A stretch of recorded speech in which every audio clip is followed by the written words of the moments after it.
الحمدللہ وحدہ والصلاة والسلام علی من لا نبی بعدہ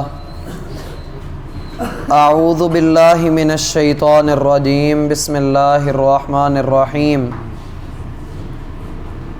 احباب گرامی، سورۃ الحجرات کی 12ویں آیت ہمارے پیش نظر ہے۔ اللہ تعالیٰ نے اس آیت کریمہ میں 3 ایسے گناہوں سے منع کیا ہے جن گناہوں کا تعلق انسان کے دل کے ساتھ ہے، اور انسان ان کو ظاہر نہیں کرتا، اپنے دل میں خیال کر لیتا ہے، وہم پال لیتا ہے، اور پھر یہ گناہ اگر انسان کے دل میں مضبوط ہو جائے تو مسلم معاشرے کے اندر فساد پیدا ہوتا ہے۔ سو اللہ رب العالمین نے اپنی مخلوق پر یہ کرم کیا اور رحمت کی کہ ان کو ان باتوں کی خبر بھی دے دی جن کی خبر اللہ کے سوا کوئی نہیں دے سکتا، اور انسان کا دل، انسان خود بھی اس کو اتنا نہیں جانتا جتنا اس کا بنانے والا خالق اس کو جانتا ہے، اور یہ اسی کی شان کے لائق ہے کہ وہی جاننے والا ہو، وہی اس کا علم رکھتا ہو۔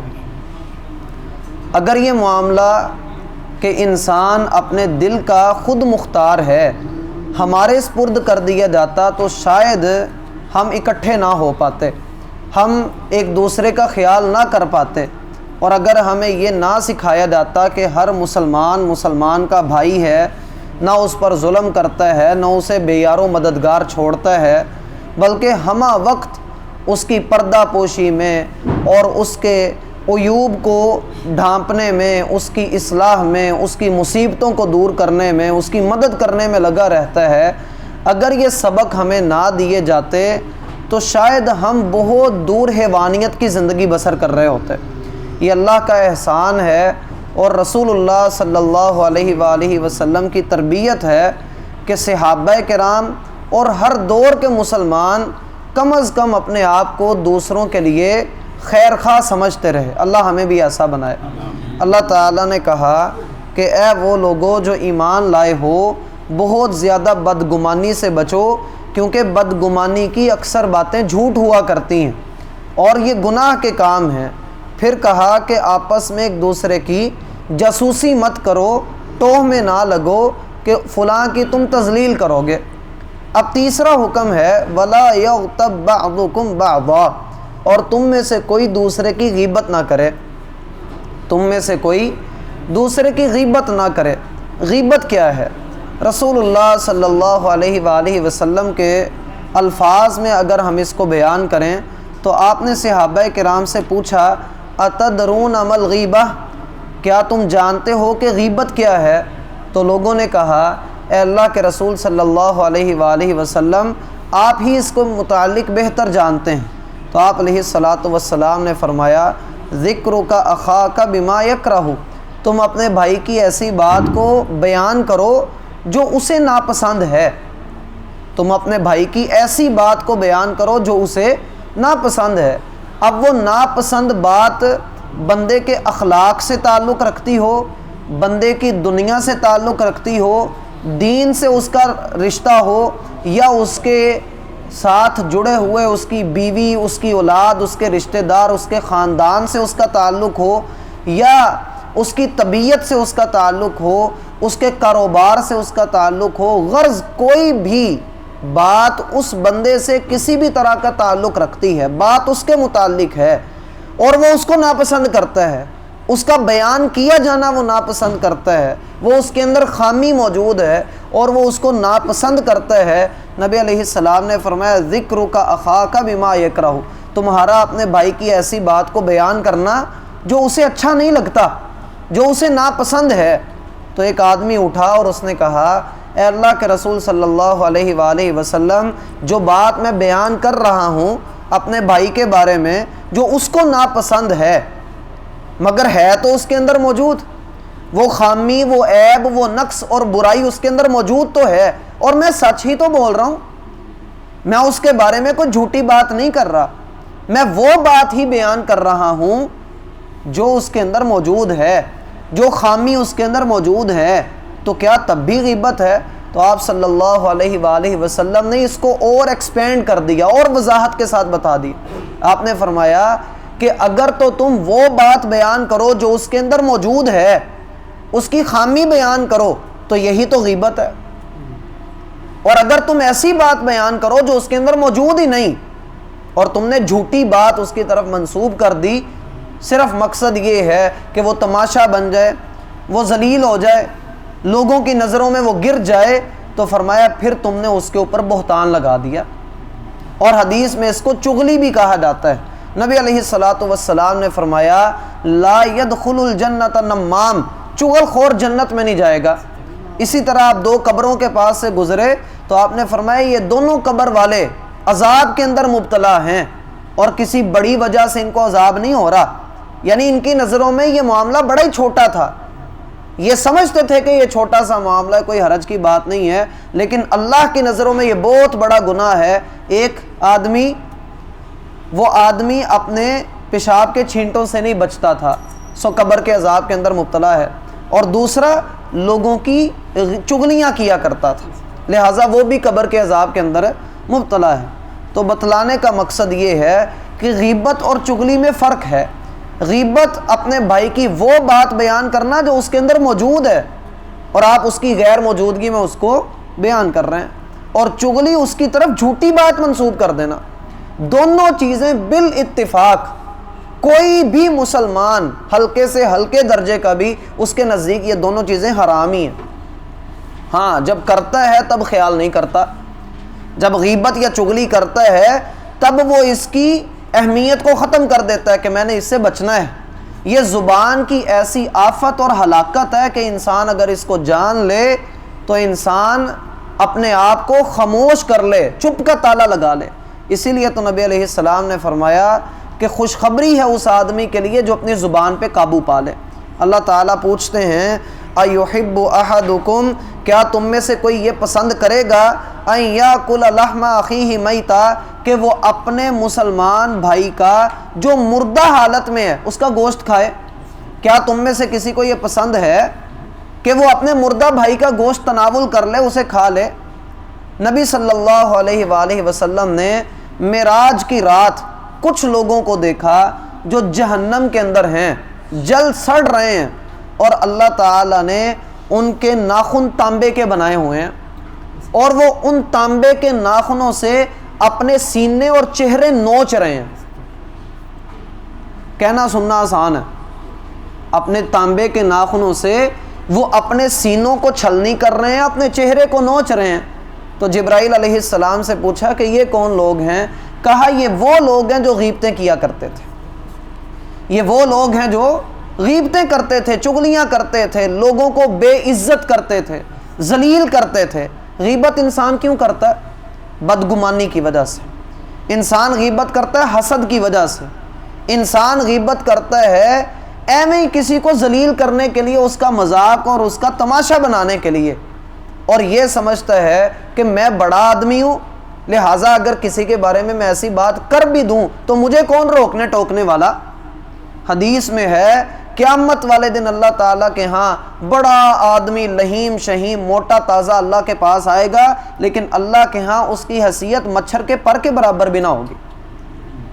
ہم یہ سمجھیں کہ میری جیب کے اندر پیسہ بڑا ہے، لوگ میرے آگے پیچھے چلتے پھرتے ہیں، میں مارکیٹ میں نکلوں مجھے سلام ہوتا ہے، مجھے صاحب جی کہہ کر لوگ بلاتے ہیں، اور میری زبان سے مسلمان ہی محفوظ نہ ہوں، تو یقین مانی اللہ تعالیٰ کے ہاں یہ آدمی بڑا بد نصیب ہے، بڑا بدبخت آدمی ہے۔ اسی لیے تو نبی علیہ الصلاۃ والسلام نے فرمایا کہ بندے کے لیے سب سے بدترین سود وہ اپنے بھائی کی عزت سے کھیلنا ہے۔ سب سے بدترین سود یہ ہے۔ ماعز اسلمی رضی اللہ عنہ زنا کر لیا، زنا کرنے کے بعد نبی علیہ السلام کے پاس آ گئے، اللہ کا رسول غلطی ہو گئی ہے، اللہ کا جو حکم مجھ پر لاگو ہوتا ہے وہ نافذ کر دیجیے۔ آپ علیہ الصلاۃ والسلام نے تحقیق کروائی، پتہ لگا بندہ خود سچ بول رہا ہے، اقبال جرم کر رہا ہے۔ تو آپ صلی اللہ علیہ وآلہ وسلم نے صحابہ سے کہا اس کو لے جاؤ اور اس کو سنسار کر دو۔ لوگ اس کو لے کر گئے اور جا کر اس کو سنسار کر دیا۔ جب لوگ اس کو پتھر مار کر سنسار کر کے واپس آ رہے تھے تو دو آدمیوں نے راستے میں کہا کیا ہی اچھا ہوتا کہ ماعز چھپ چھپا کر توبہ کر لیتا، یوں کتے کی موت تو نہ مرتا۔ یہ بات انہوں نے ماعز اسلمی رضی اللہ عنہ کے بارے میں کہہ دی۔ نبی صلی اللہ علیہ وآلہ وسلم نے یہ بات سنی تو آپ خاموش رہے۔ تھوڑا سا آگے چلے تو گندگی کے ڈھیر کے اوپر ایک مرا ہوا گدھا پڑا تھا جس کی لاش سے سڑانٹ آ رہی تھی، شدید سمیل آ رہی تھی۔ تو آپ صلی اللہ علیہ وآلہ وسلم وہاں رک گئے اور کہا ان دونوں آدمیوں کو بلاؤ۔ وہ دونوں آدمی بلائے گئے۔ نبی علیہ السلام نے کہا یہ کھاؤ، یہ گدھے کا گوشت کھاؤ۔ کہنے لگے اللہ کے رسول یہ گدھا ویسے ہی حرام ہے اور پھر مردہ بھی ہو چکا ہے، پھر اس میں سے سمیل بھی آ رہی ہے اور آپ ہمیں اس کو کھانے کا حکم دے رہے ہیں۔ تو آپ علیہ السلام نے فرمایا یہ گوشت اس گوشت سے کہیں پاک ہے جو تم نے اپنے بھائی کا کھایا۔ یہ گوشت، یہ گدھے کا گوشت اس سے کہیں پاک ہے جو تم نے اپنے بھائی کے متعلق بات کر کے کھایا ہے۔ اسی طرح دو عورتوں نے غیبت کی اور مرنے والی ہو گئیں۔ نبی علیہ السلام سے کہا گیا اے اللہ کے رسول دونوں عورتوں نے روزہ رکھا ہوا ہے اور وہ دن کے آغاز میں ان کی حالت خراب ہو رہی ہے۔ تو آپ علیہ السلام نے ان دونوں کو بلایا، ان کے آگے مشکیزہ رکھا اور کہا منہ میں ہاتھ ڈال کے قے کرو۔ دونوں عورتوں نے قے کی تو ان کے اندر سے گوشت کے اور خون کے لوتھڑے نکلے۔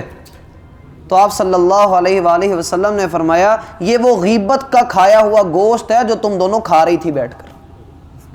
ہم یہ سمجھتے ہیں کہ کسی کے بارے میں ہم بیٹھ کر بات کر دیں، اپنے کومنٹ پاس کر دیں تو شاید ہم جو ہے وہ بڑی خدمت کر رہے ہیں، ہماری رائے، ہمارا نظریہ، ہماری سوچ، ہماری فکر، ہم نے زمانے کے اندر رہ کر جی دھوپ میں بال نہیں سفید کیے، ہمارا تجربہ اچھا ہے۔ بھائی آپ سے کسی نے کسی کے بارے میں رائے نہیں لی، لہٰذا لوگوں کے بارے میں اپنی زبانوں کو بندہ لگام ڈال کر رکھے۔ نبی علیہ السلام نے فرمایا بہترین مسلمان وہ ہے جس کے ہاتھ اور زبان سے دوسرے مسلمان محفوظ رہیں۔ تو اللہ تعالیٰ سے یہ دعا کرنی چاہیے کہ بندہ کسی کی غیبت نہ کرے، ایسا معاملہ نہ کرے کہ جس کی وجہ سے بندہ اللہ کے ہاں رگیت دیا جائے، بے عزت ہو جائے۔ جیسے سیدہ عائشہ رضی اللہ عنہا نے صرف ہاتھ کے اشارے سے کہا تھا کہ صفیہ جو ہے وہ چھوٹے قد کی ہے۔ یہ بھی غیبت کے اندر آتا ہے کہ آپ غیبت کریں اور ایسے غیبت کریں بھلے آنکھ کے اشارے سے، سر کے اشارے سے، ہاتھ کے اشارے سے، جسم کے اشارے سے اس کی نقل اتارتے ہوئے آپ اس کے لیے کوئی بھی ایسا تضحیک کا ارادہ کرتے ہیں تو یقین مانیے اللہ کے رسول صلی اللہ علیہ وآلہ وسلم نے صرف یہ اشارہ کرنے سے یہ چھوٹے قد کی ہے۔ نبی علیہ السلام نے فرمایا اگر میٹھے پانی کے سمندر میں یہ اشارہ ڈال دیا جائے تو وہ کڑوا ہو جائے، وہ زہریلا ہو جائے۔ تو بھائی اللہ تعالیٰ سے بندے کو پناہ طلب کرتے رہنا چاہیے۔ پھر کہا ایحب احدکم، کیا تمہارا کوئی ایک یہ پسند کرے گا؟ یعنی لاکھوں کروڑوں مسلمان ہوں اور ان میں سے کوئی ایک بندہ، کیا اس ایک کو یہ پسند ہے؟ چلو سارے باقی بچتے ہیں، ان سب میں سے ایک بندہ دکھاؤ جو اپنے مردہ بھائی کا گوشت کھانا پسند کرتا ہو، ہے کوئی ایسا؟ تو ہر انسان کہے گا نہیں۔ اور پھر اللہ نے یہ نہیں کہا کہ وہ گوشت کھا رہا ہے اپنے بھائی کا، بلکہ کہا مردہ بھائی کا۔ مردہ کیوں کہا؟ اس لیے کہ غیبت جب ہو رہی ہوتی ہے تو تبھی ہو رہی ہوتی ہے کہ وہ بندہ موجود نہیں ہوتا۔ اتنی تو ہم لوگوں کے اندر ہمت ہوتی ہے، اس کے منہ پہ کچھ کہہ نہیں سکتے، اس کی پشت کے پیچھے جو منہ میں آیا وہ بکے چلے جاتا ہے انسان۔ تو اللہ تعالیٰ نے اس کو مردہ کہا کہ جیسے مردہ لوگوں کو اپنے آپ سے پرے نہیں ہٹا سکتا، جسم سے مکھی نہیں اڑا سکتا، ایسے ہی وہ بندہ وہاں پر بیٹھ کر جو ہے وہ غیبت کر رہا ہے اور اس کا بھائی وہاں پر موجود نہیں ہے تو وہ مردہ ہی ہے۔ غیبت کرنا جتنا گناہ ہے غیبت سننا بھی اتنا ہی گناہ ہے۔ غیبت کرنا جتنا گناہ ہے غیبت سننا بھی اتنا ہی گناہ ہے۔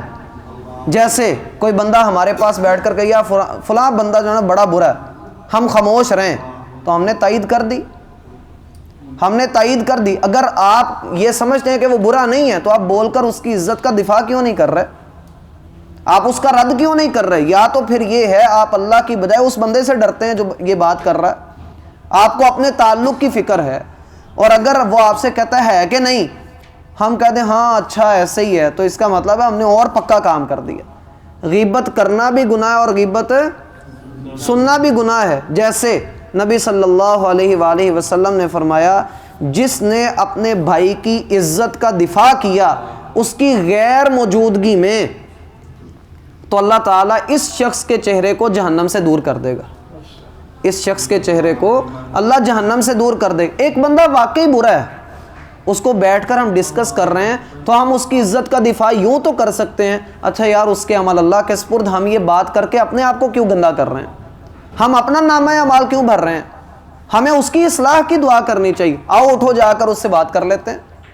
تو بندہ جو ہے وہ کہیں نہ کہیں اصلاح کا پہلو تلاش کرے، نہ کہ ایسے کام کرے جس سے مسلمانوں کے درمیان فساد پھیلتا ہو۔ اس آیت کا ایک نقطہ باقی ہے، وہ اللہ نے توفیق دی تو انشاءاللہ ہفتے کے دن میں دیکھیں گے۔ سبحانک اللہم و بحمدک اشہد ان لا الہ الا انت استغفرک و اتوب الیک۔